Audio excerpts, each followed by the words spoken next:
I'm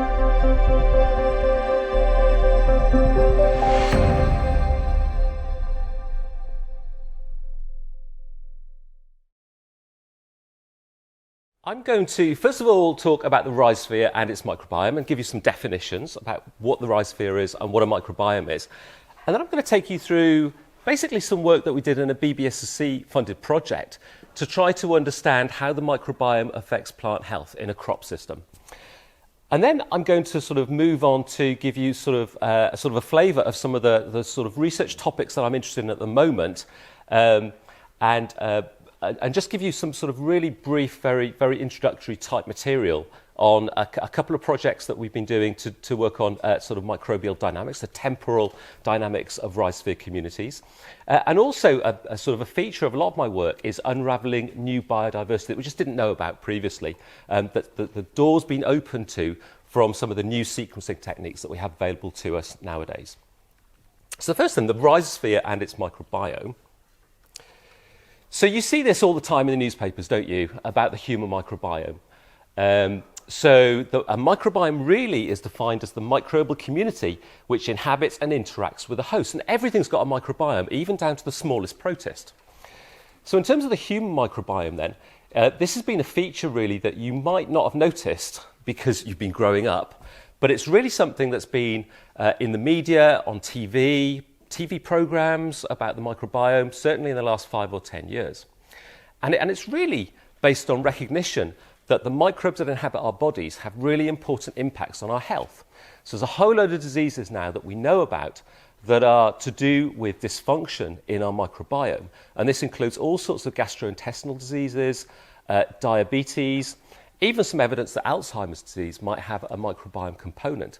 And it's to do really with the way that your microbial community affects your immune system, your immunity. And really, the reason this is so important at the moment is because of the methods that we now have to sequence microbial communities. If you went back 30 years ago, the only methods that we would have to understand the microbes that live in our microbiomes or any other microbiome is by culturing on agar and then looking at them under a microscope.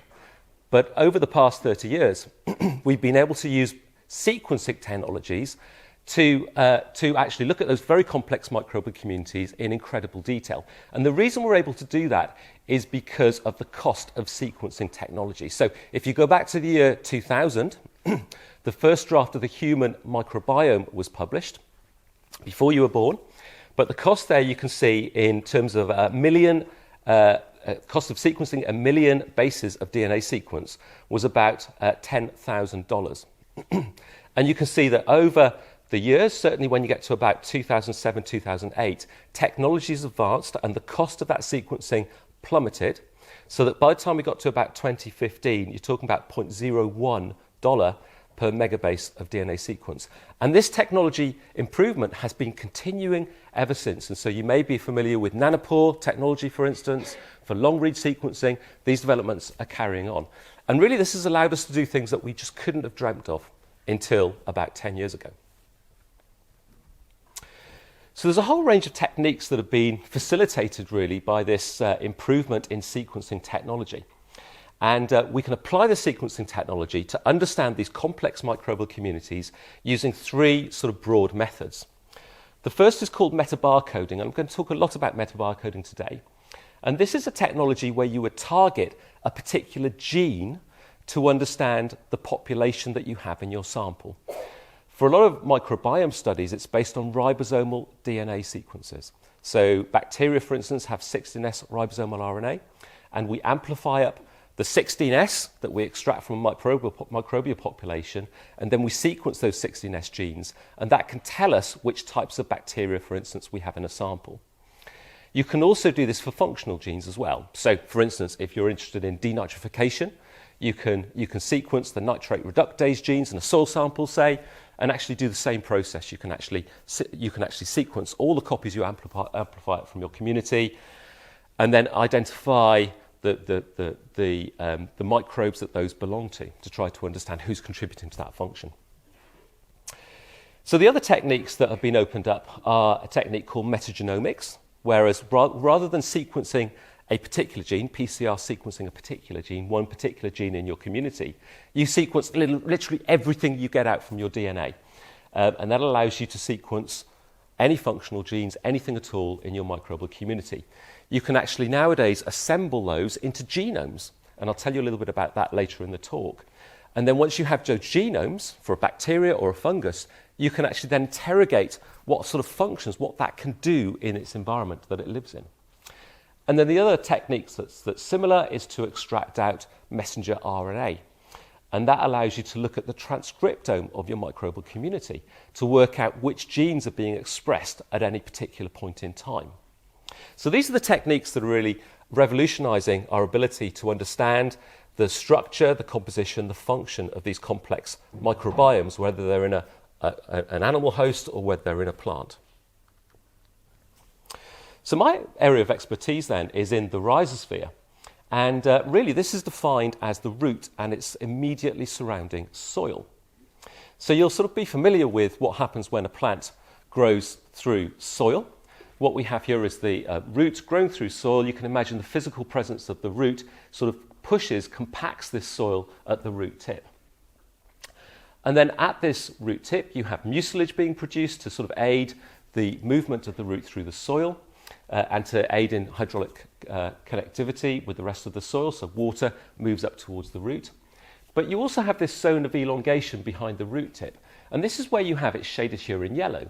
You have the plant actually exuding carbon into the soil. About 5% of the total carbon fixed by the plant is exuded into the soil.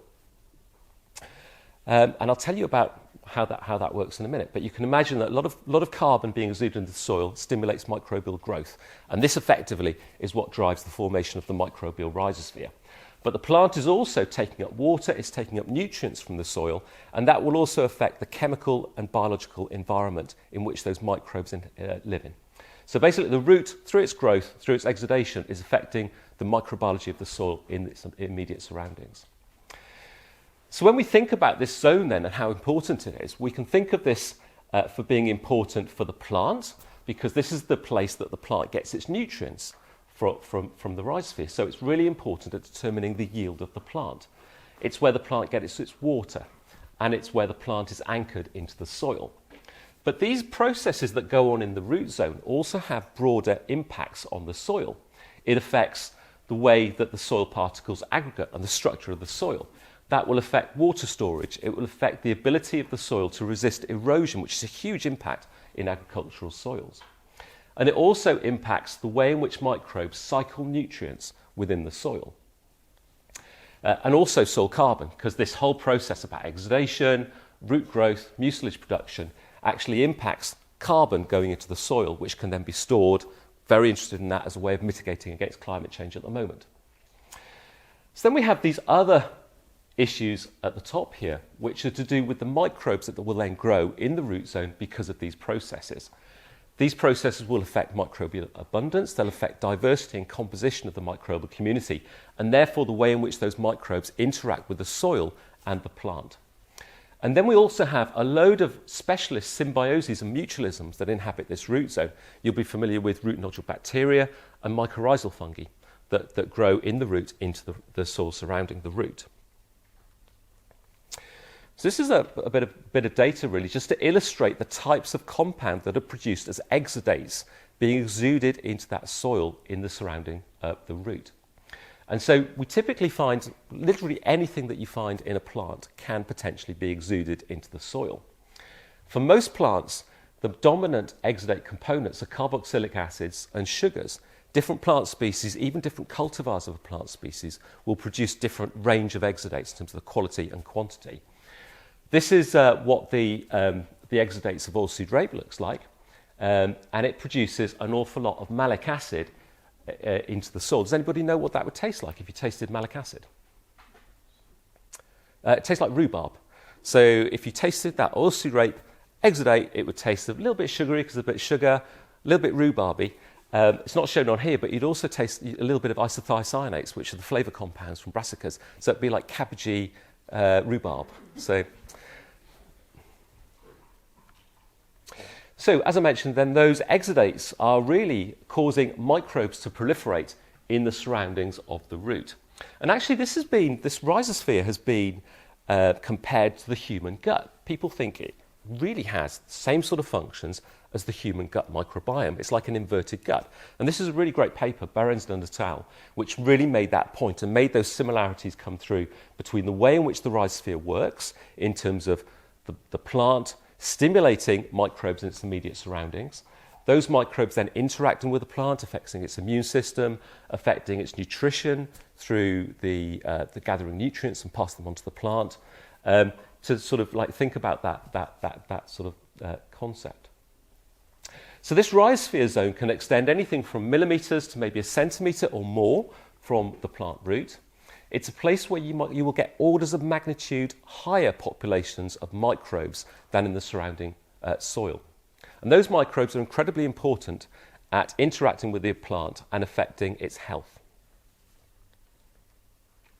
So that's the rhizosphere and its microbiome then. What I want to do now is take you through some work that we've been doing to try to understand how that microbiome affects plant health. So we first got interested in this really through some work where we were interested in this concept of yield decline. So in recent times, if you go back to sort of 100 years, or probably actually just 50 years, farmers tended to grow plants in rotation. So you might have 5 or 6 plants that you would grow sequentially over the years to try to maintain the health of your soil. And in fact, this is still the feature of organic farming, and it's still the farming that's carried out in many parts of the world, particularly the developing world. Now, in recent times, though, there's been sort of pressure on farmers to specialise because growing crops involves a lot of specialist knowledge and expertise, and also farm machinery. So what that means is that farmers tend to be growing monocultures of plants. Or if they're not growing a monoculture, they grow what's called a short rotation, whereas they might grow sort of wheat 3 years in a row, wheat, and then have a break crop of something like oilseed rape, and then carry on growing wheat. So that's called a short rotation. Basically, it's literally almost continuous of a particular crop. Now, the problem with growing crops in monoculture is short rotations is that you tend to get a drop in yield. So plants like having a break crop. They like only growing plants only like being grown infrequently in a location. And so this is a review that we published a few years ago now to try to understand what the impact of growing crops in a short rotation was. So this is gathered from the literature. So what we have here is a number of crops, and this is the range of declines in yield from growing the crop in a monoculture or short rotation relative to a longer rotation. And you can see here for wheat, the yield decline is 9 to 20% drop in yield. Maize, 7 to 36%. Potato, 10 to 30%. Rice, up to 60%. And sweet potato, up to 60%. Sugarcane, up to a half. So those are huge losses from growing crops in a shortened rotation.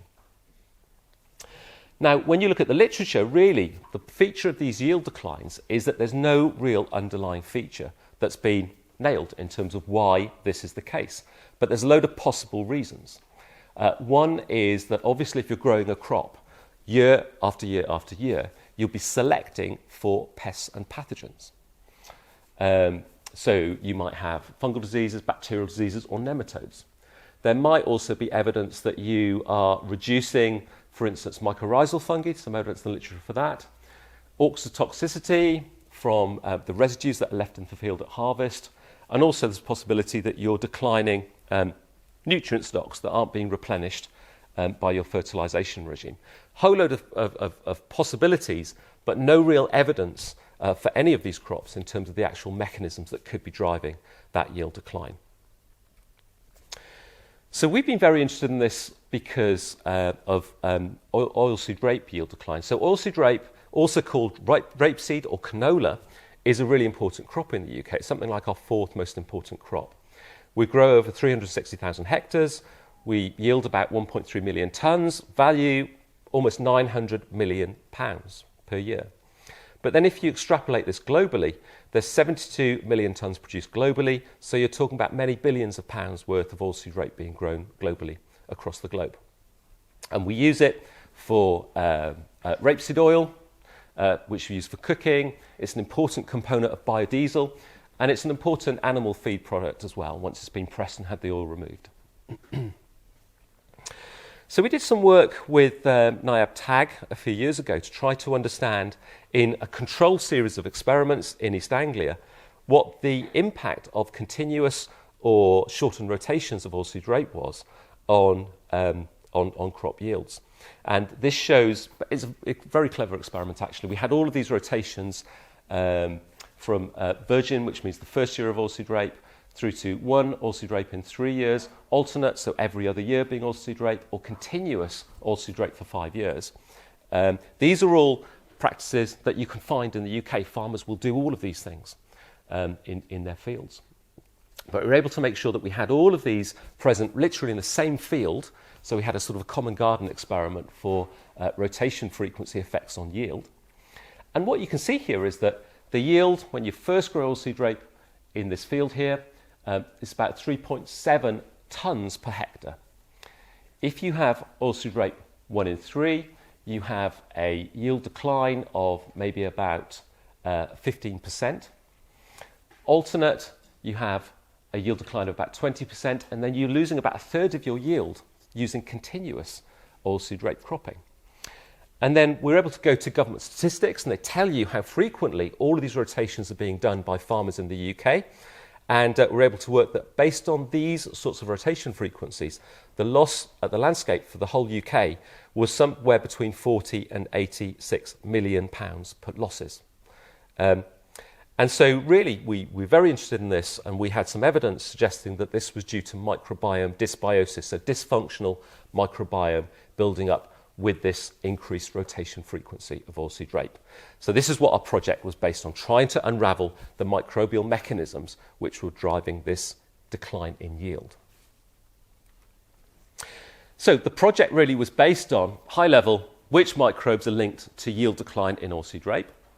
But in doing this, really, we took the opportunity of actually asking some really fundamental questions about how the microbiome of oilseed rape actually develops. So first of all, who lives there? What microbes live within the microbiome of oilseed rape? How is that shaped? What are the factors that determine who lives, which microbes live in that microbiome? What's the contribution of soil? What's the contribution of climate? And also the contribution of management, how farmers manage that crop to sort of grow it. And then really, before even yield decline, how are those microbes then linked to crop health? So the way that we did this was through a landscape scale sampling strategy. So we know that oilseed rape is grown in these sorts of areas, so on the map here, particularly towards the Midlands and the east of England, some parts of Scotland as well. What we did is we collaborated with a farm management company called Velcourt, and we were able to identify about 32 locations that we could sample from, and these are located on the map here. Each of those locations we went out at what's called the green bud stage, which is before the plant flowers, and then we collected plants, and you can see this is an oilseed rape that's been pulled up, and you can see soil adhering to the roots here, particularly the fine roots. And so you're leaving a lot of the rhizosphere behind in the field, but this is just a way that you have to collect in the field in order to collect rhizosphere soil. So the reason we collaborated with Velcourt to do this is because it's a farm management company and they keep really great records of how they've managed their crop, which not all farmers do actually. So this is a card which shows a particular field, and what we have here is the rotation frequency in the field that we sample from. You can see that it's had wheat, it's had oilseed rape grown. When we collected from here, it was 4 years since the last oilseed rape had been grown in that particular field. We know what it's been fertilised with: nitrogen, potassium, phosphorus, sulphur, and so we have a lot of records about how the farmers actually managed that crop. We've also got things like organic matter that's been added to it, how it was tilled, the variety, the cultivar that was used in that field. So these are all really important metadata that we collected. We also collected soil from these locations, and able to look at the carbon, nitrogen, pH, and so on in the soil, and then collect Met Office data for climate from all of these locations. So we have a huge set of metadata to go with this, these samples. So to get at the microbiome then, what we did is we took our roots and we washed them. And so with that sequential washing, we'll actually end up with washed roots. So those are roots that have had the soil removed from them. And so microbes on those roots would be on the outside of the root, and they'd also be inside the root. And then we have our rhizosphere soil, which is closely adhering to the roots, which we've washed off and collected. And so we collected, basically that's your microbiome, the rhizosphere soil and the microbes inside the root itself. And then we extracted DNA from those two samples and compared it to the bulk soil, which is soil taken from in between the plants. Then we used marker genes, and in this particular work we were interested in getting quite a comprehensive study of the microbiome. We looked at bacteria, we looked at fungi, and we also looked at protists. The reason for looking at protists really is that first of all, we don't know very much about them in terms of how they interact with the plant. But the other important thing about protists is that they can be important at selecting. They eat bacteria, they eat fungi, and so they basically can control microbial populations. There's really good evidence that some people will call them the puppet masters of the rhizosphere because they control the microbes that live in the rhizosphere through their selective grazing. So we looked at these as well.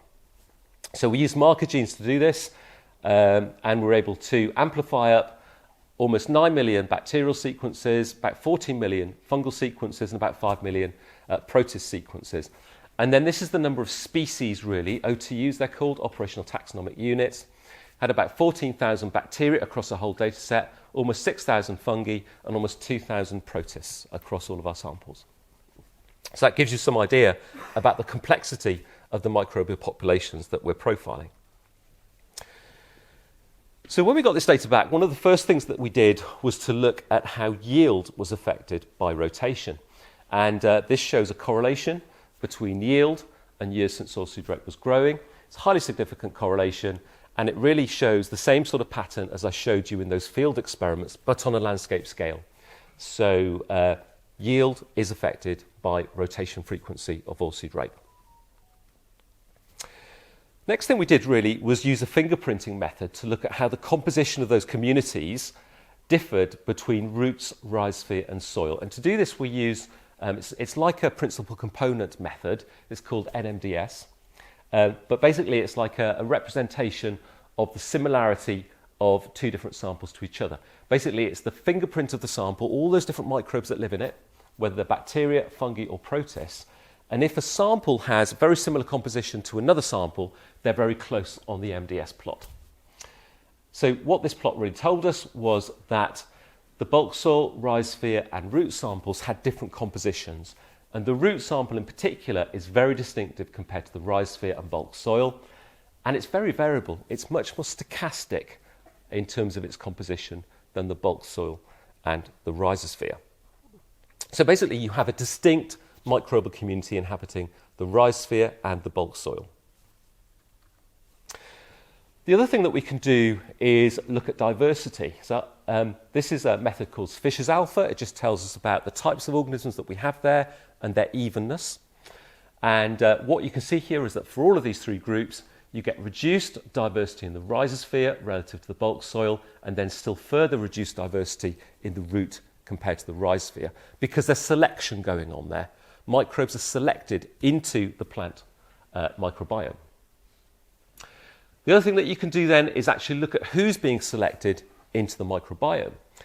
These are plots of percent abundance of these different taxa within the microbiome, the colours indicating different levels of diversity. So for the bacteria we have phylum, and you can actually look for microbes that then get recruited into the microbiome. So for instance with the bacteria you can see this pink is making up maybe about 5% abundance in the bulk soil, but actually about 25% abundance in the root. And you can see it's being selectively recruited into the microbiome. And this belongs to beta proteobacteria. And in fact, proteobacteria love living in the root and the rhizosphere. They're selected into it. Quite a marked change in the fungal community here. You can see that in the case of the fungi, you have this group here, Chytridiomycetes, love being in the root. You can see how their abundance increases from the soil through to the root. Less drastic for the protists, but you can still see some groups like the straminophiles here and the Rhizaria being recruited into the root microbiome. So these are the specialists. These like living in the roots. So one of the things that we were really interested in doing was trying to understand how that composition is determined. What are the factors that determine who's selected into that microbiome?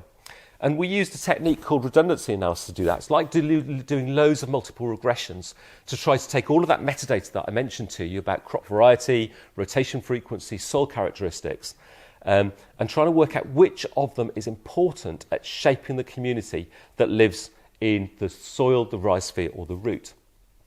And this is just some of the data, just to show you the sort of some key factors here. The first is pH. Farmers are a little bit obsessed by pH. They do try to manipulate their pH using lime, and for good reason, because that has a really big impact on their soil microbiome, and it has a really huge impact on the types of microbes that get selected into the rhizosphere and the root. But the thing that we were particularly interested in was the effect of rotation frequency. So rotation frequency had zero effect on the bacterial community, zero effect on the protist community, but it affected recruitment of fungi into both the rhizosphere and the root. So 5% of the variation in the microbiome of the root is accounted for by rotation, and then 11% is accounted for in the root.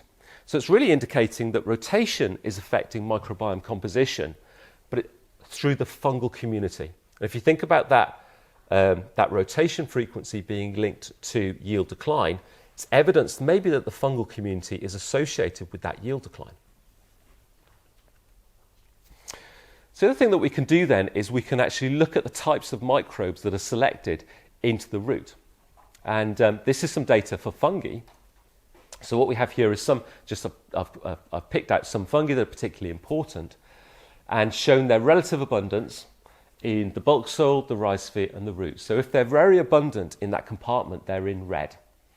So the first thing that you can see here right at the top is you can see a huge selection of this organism, Olpidium brassicae, into the root. It's actually making up, this particular one at the top is making up about half of the total abundance of the fungal community in the root.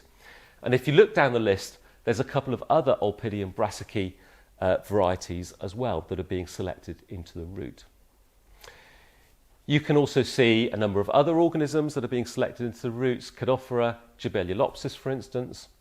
And then you can see a couple of organisms here that are specialists in the rhizosphere. You can see they have low abundance in the bulk soil, relatively low abundance in the root, but they love living in that zone immediately surrounding the root. And actually, when we did a little bit more work on these two, it looks like they were fungal parasites, probably, a Rosella species and a Chytridium mycete. And then you can see a number of other organisms which really like living in the soil, and they're actively excluded from the root. So you can see they're in red here towards the bottom of this table. So once you have a name, particularly for fungi, you can't really do this for bacteria, but you can for fungi. You can actually try to understand what its lifestyle might be. So what are those fungi? What do they do? And one of the ways that we can do this is use an approach called guild analysis. So we can actually look at those taxa that we find, and we can actually call what they do. We can say, okay, that's a pathogen, that's a saprotroph, that's a mucus like a mycorrhizal fungus. And so that's what we did here with this data. So what you can see here is the relative abundance of reeds in the bulk soil. If they're in green, it means they're a pathogen. If they're in blue, it means they're a saprotroph. And we've grouped the samples into 3 different categories of rotation. This is long rotation, so about 8 or more years between oilseed rape crops, medium, so between 4 and 8 years of oilseed rape crops, and then short rotation here between 0 and 4 years. And so if you look at the soil, really there's some evidence there's a lot of saprotrophs in your soil, and they're really more abundant than the pathogens in the bulk soil. If you then look at the rhizosphere soil, what you notice is that the pathogens are starting to increase relative abundance. And you can see that they are more abundant when you have a short rotation, relative to a medium or a long rotation. And then when you look at the roots, you're seeing huge abundance of pathogens. You're seeing, particularly in the short rotation here, you're seeing maybe about 60%, 70% of all of those taxa that you see in the roots can be defined as pathogens. And you can see that they're more abundant when you have a short rotation than a medium or a long rotation of the crop. So when we look at what those pathogens are, we can see a whole load of taxa represented. So the one I mentioned on the previous slide, Olpidium brassicae, thought to be quite a mild pathogen actually, and not really thought to do very much in terms of impact on the plant. But then a whole load of other things. These are mostly fungal pathogens, but also some protist pathogens like Fusarium you might be familiar with, Pyrrhonicheta Phytophthora, Gibellulopsis, Legina, Cadophora, and Intercinilia pathogens. The other thing we did with this data then was to use network analysis to look at sort of correlations between the microbes themselves and also whether those microbes were connected to yield or rotation frequency. And this is what these networks look like, huge networks which connect basically all of these sort of shapes here are microbes. You can see bacteria, circles, protists are triangles, fungi are squares. And this really tells us how they're connected to each other, which really is indicating that maybe they have some sort of biological interaction with each other. There are sort of positive and negative interactions, so co-exclusion relationships, for instance, where you see one microbe and not the other. Co-occurrence relationships, when you see both microbes tend to occurring together. And we're trying to link these networks here to rotation, which is up here, and yield. And what we found is that this microbe that I was telling you about, Olpidium brassicae, was actually negatively correlated with rotation and yield. So basically, when you have a lot of Olpidium, you tend to get low yield of oilseed rape crop, and that also tends to be associated with short rotations. So it's suggesting really that this Olpidium brassicae is a deleterious part of the microbiome, is causing dysbiosis, and that's responsible for the yield decline that we have at the landscape scale. The other interesting thing that we found was that there was an inverse relationship with an organism called Tetracladium. And so for this, we found the complete reverse. We found that when we saw a lot of Tetracladium, there was high yield of oilseed rape and there was a long rotation frequency. So suggesting that this is really a signature of a healthy microbiome. And this was quite a surprise actually to us, because Tetracladium is known as an aquatic hyphomycete. It tends to live in streams and rivers. It tends to decompose organic matter at the bottom of streams and rivers. And it's adapted to that lifestyle. It produces sort of really, these are aquatic hyphomycete spores, and these are adapted to life in an aquatic environment because they sort of, they'll be carried by water currents, and these sorts of protrusions allow the spores to catch onto organic matter so that they can actually then grow and decompose that organic matter. So we were incredibly surprised to find out exactly the same sequences of some of these aquatic species that we were finding in a terrestrial environment. So we've done a lot of work with Tetracladium subsequently to try to understand a little bit more about it and how it interacts with the plant. And this is just a sort of an image of when we actually have a plant growing, and actually this is oilseed rape, and actually inoculate it with Tetracladium. We find the Tetracladium actually forms a sort of a sheath around. It likes growing around the outside of the root. Doesn't really penetrate into the root itself, but it just likes growing in the immediate surroundings of the root. So really interested in trying to understand how this would benefit the plant. There could be all sorts of different mechanisms.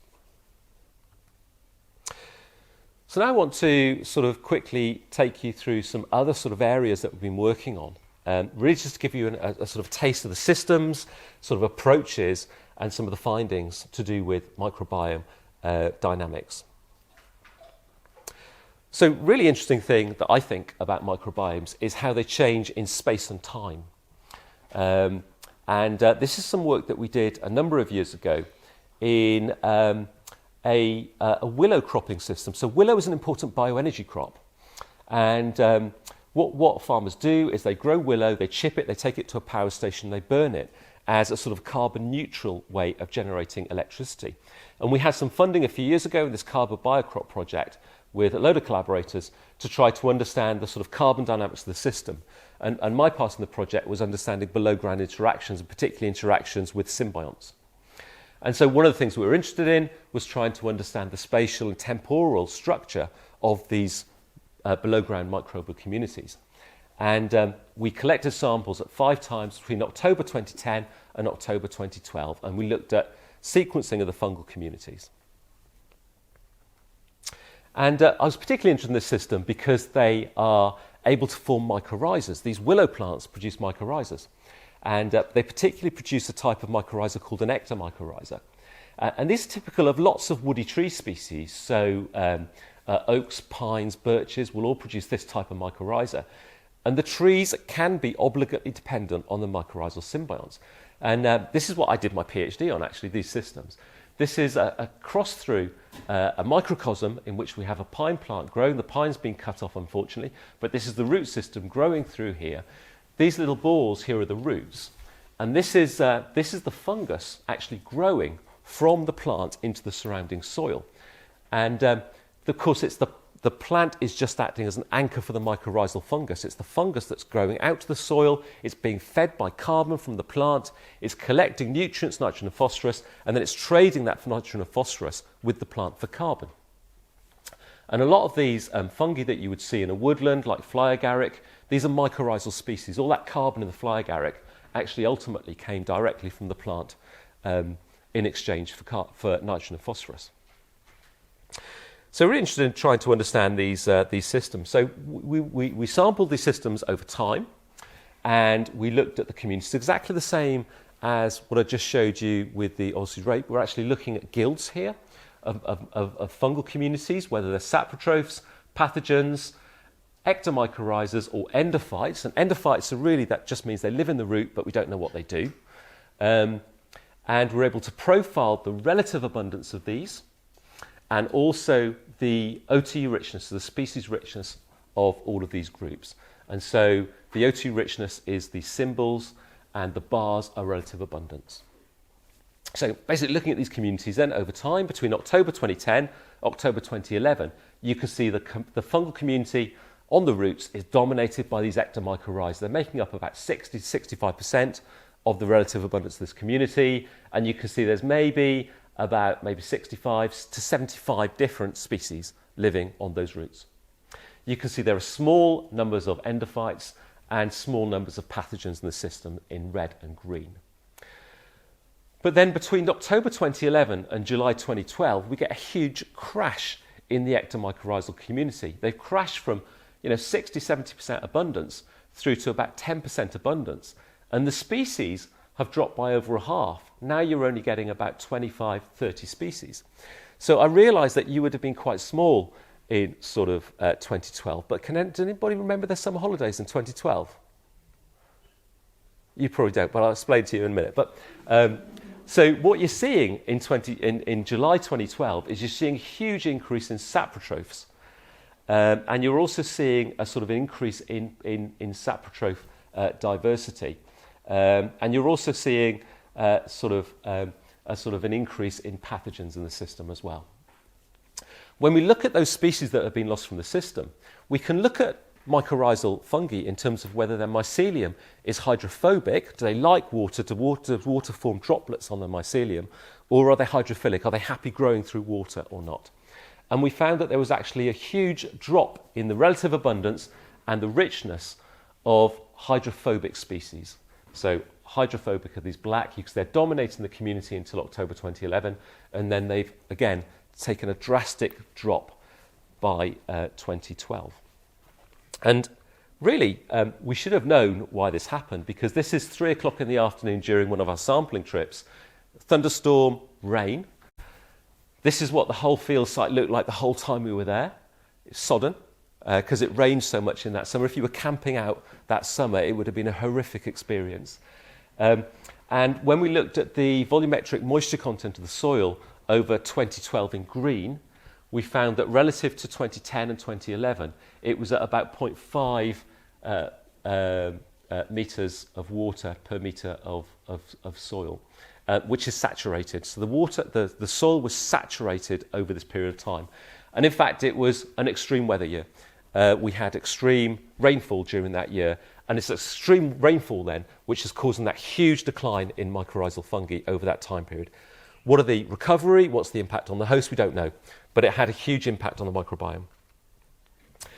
The other thing that I'm really interested in is changes in the microbiome over shorter timescales. So plants have a circadian clock. That circadian clock coordinates their response to predictable diurnal variations in the environment. So change basically in the plants change what they do according to their circadian clock across the day.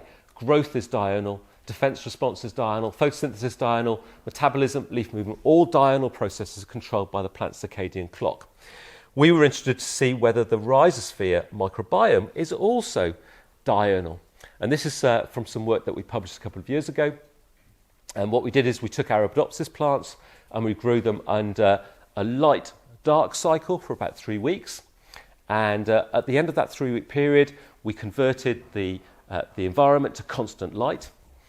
What we found, and we collected, again, root samples, collected their Rhizosphere, profiled the bacterial and fungal communities, and looked at those every 3 hours across this 24-hour time period, and then the subsequent 72-hour period. And what we found is that there were quite drastic diurnal shifts in the relative abundance of both the bacterial and the fungal community. Here's the bacterial community. If they're in red, this is showing the time points at which those taxa are most abundant. The black is when they're least abundant. And what you can see here for these bacteria is that you have some bacteria here which are most abundant when it's light. When it goes dark, they drop in abundance, and that pattern is continued on even through constant light conditions. And that's a signal that this is controlled by the plant circadian clock. It's a rhythm that is self-running, even without a light-dark cycle. And you can see exactly the same thing happening here for the fungi. So basically, these microbial communities in the root zone are changing on diurnal timeframes. They're incredibly dynamic. And this could be for a whole load of reasons. We know that the Rhizosphere is quite a diurnally rhythmic environment. There's evidence in the literature that mucilage production is diurnal. There's certainly evidence that exudates like organic acids, flavonoids, phytosidorophores are also exuded in a diurnal pattern. Because of these processes, you'll have pH shifts over diurnal timeframes. And we also know that plant defense pathways are diurnally rhythmic, so particularly the relative abundance of jasmonic acid and salicylic acid within plant roots. So there's a whole range of mechanisms that could be driving this rhythmicity. And lastly, I want to talk about new biodiversity that we've been interested in over the years. I'm sure you're familiar with arbuscular mycorrhizal fungi, typical of many crop plants, many natural ecosystems. Basically, these are fungi that grow into the root, they penetrate the root, they get into root cortical cells, and these produce these branching structures called arbuscules, at which there's an exchange of carbon from the plant to the fungus, and then the fungus uses that carbon to grow out into the soil, collect nutrients, particularly phosphorus, pass them back to the plant. Particularly important in phosphorus depleted areas, because phosphate is a really immobile nutrient. Once plants take up phosphorus from their immediate zone, you get this depletion zone where you get low diffusion rates back into this depletion zone. And these mycorrhizal fungi grow beyond the depletion zone to gather phosphorus from places that the plant can't access it. If you've heard about these fungi, you'll know that they belong to the Glomeromycotina, and this is just the different orders of Glomeromycotina that we know about. But we've been doing some work with collaborators in Australia that has shown that there's a particular type of arbuscular mycorrhizal fungus that produces quite an atypical morphology within roots. It produces arbuscules, but the hyphae are tiny. It produces mycelium in the root, but again, the hyphae are very small, the spores are very small. It's like a miniature mycorrhizal fungus. It's globally distributed. It can be very abundant within ecosystems. And work with these collaborators in Australia showed that this fungus actually belongs to a completely different phylum to the mycorrhizal fungi that we know about and that you read about in textbooks. The last common ancestor of this group, the Mucoromycotina, and the Glomeromycotina is before the evolution of land plants. So it goes back an awful long way. We've been trying to basically everything that we know about mycorrhizal fungi then is based on glomeromycotina, and this whole symbiosis involving this mucoromycotina, we know nothing about it. And so we've been trying to do some work to understand the ecology, distribution, interactions of this group with the plant. And lastly, just wanted to finish on the very smallest inhabitants of the rhizosphere.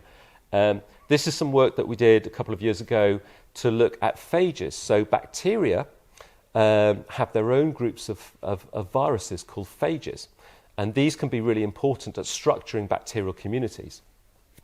And this is just some work that we did with metagenomes. So we basically took rhizosphere soil, we sequenced all of the DNA, and then were able to assemble genomes of phages from this DNA, because phage genomes are quite small, they're about 9 kilobases. And so what we could do is actually look at the dynamics of these phage communities in the rhizosphere by extracting out the DNA and assembling their genomes, and then also extracting out the RNA to assemble RNA-type viruses as well as DNA-type viruses, and then the activity of those DNA viruses. And so this is just making the point here that phages are important in the rhizosphere. We don't know what they do. They're incredibly diverse in the rhizosphere. And this is one of the sort of frontier areas, really, of trying to understand not just rhizosphere, but also soil sort of processes, is by sort of what involvement do these phages have. And really, just to give you a bit of context in this, in the oceans, phages turn over a third of the phototroph community diurnally. And so it's a huge turnover of carbon in the ocean. They're hugely important at structuring microbial communities in the ocean. What do they do in soil? Nobody knows. We're only just beginning to get tools to understand their diversity, let alone their activity. And this is a huge area for the future, I think. So, conclusions then. So, the microbiome can be a major determinant of plant performance. There's enormous biodiversity and complexity within the rhizosphere. A whole lot of factors interact to shape microbiome composition. Most of those microbes that inhabit the rhizosphere, we just don't know what they do. And the advances in genome abilities to sequence genomes, understand genomic functioning, are really leading to advances here to understand functional significance. And there's still an awful lot of diversity to be undiscovered within the rhizosphere environment. So thanks very much. Just like to just show you acknowledge my collaborators at University of Warwick, University of Western Australia, Rothamsted Research, UKCEH, and then a couple of other organisations within the UK, and of course funders, BBSC, NERC, and Australian Research Council. Thank you very much.